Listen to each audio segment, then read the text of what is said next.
Samajwadi party के राष्ट्रीय अध्यक्ष अखिलेश यादव फिरोजाबाद में श्रीमद् भागवत कथा में समाजवादी पार्टी के मैनपुरी के पूर्व विधायक राजू यादव के यहां पहुंचे, जहां उन्होंने मीडिया से बात करते हुए कहा, संभल में और अन्य जगह मंदिर मिल रहे हैं। उस पर अखिलेश यादव ने कहा कि फिरोजाबाद में भी अगर खुदाई की जाए तो कुछ ना कुछ मिल जाएगा। भारतीय जनता पार्टी के नेता अपने घर में भी खुदाई करवाई जाए तो उनके यहाँ कुछ ना कुछ मिल जाएगा। वहीं उन्होंने अमित शाह, नरेंद्र मोदी पर बिना नाम लिए निशाना साधते हुए कहा कि भगवान श्री कृष्ण गुजरात में अपने प्राण त्यागे थे और उनके प्राण त्यागने के बाद ही तब से कलयुग की शुरुआत हुई है। जब उनसे यह बात कही गई कि आप अमित शाह और नरेंद्र मोदी के लिए बोल रहे हैं तो उन्होंने कहा, आप खोदने वाले लोग भारत के तुम नीचे कर सौहार्द को खोदेंगे और पहले भी गलत, क्योंकि जब हमारे देश में प्लेसेस ऑफ वर्शिप एक्ट पहले से मौजूद है और प्लेसेस ऑफ वर्शिप एक्ट इस बात की पाबंदी लगाता है कि किसी तरह की चीजों में इस तरह के सर्वे, इस तरह की खुदाई के काम न हो। लेकिन भारतीय जनता पार्टी जानबूझ करके इन मसलों को इसलिए उठा रही है क्योंकि किसान के सवाल पर वो बात नहीं करना चाहते। भारतीय जनता पार्टी से किसान ये पूछेगा कि आपने तो किसान की आय दोगुनी की बात की थी, लेकिन किसान आज भी तकलीफ और परेशानी में है। जिस समय उसे डीएपी चाहिए था, डीएपी उपलब्ध नहीं था, खाद उपलब्ध नहीं थी, जो बीजों की कीमत बढ़ी है, कीटनाशक दवाइयों की कीमत बढ़ी है और बिजली का बिल लगातार बढ़ता चला रहा है। जो सिंचाई से लेकर के तमाम इंतजाम थे वो सरकार करने में नाकाम रही है और अगर फसल तैयार भी किसान कर रहा है तो उसको कीमत कहाँ मिलेगी, उसके लिए कोई इंतजाम सरकार नहीं कर। और जितने बड़े पैमाने पे बेरोजगारी बढ़ती चली जा रही है, 10 साल हो गए उनको दिल्ली में, उत्तर प्रदेश में भी 7 साल की सरकार हो गई। अगर हम 17 साल का हिसाब किताब लगाएं, इस सरकार ने बेरोजगारी बढ़ाई है, न नौकरी है न रोजगार है।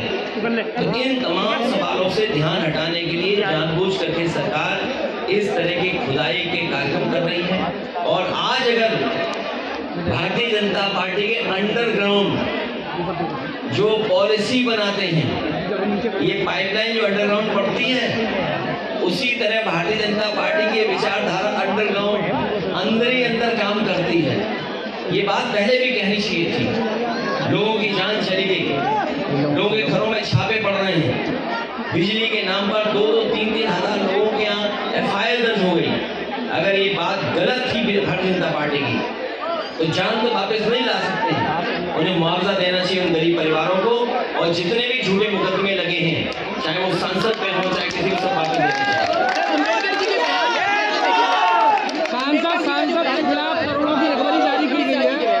देखिए, बाबा साहब भीमराव अम्बेडकर जी ने हमें संविधान दिया है और लोकतंत्र में ये हमारे लिए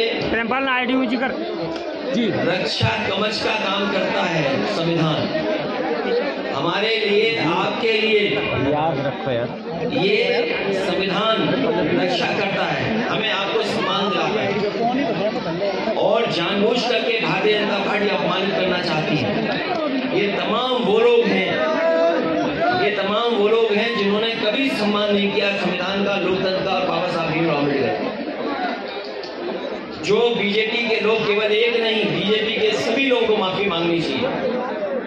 सर, अब समाजवादी पार्टी आखिर कहां तक जाएगी?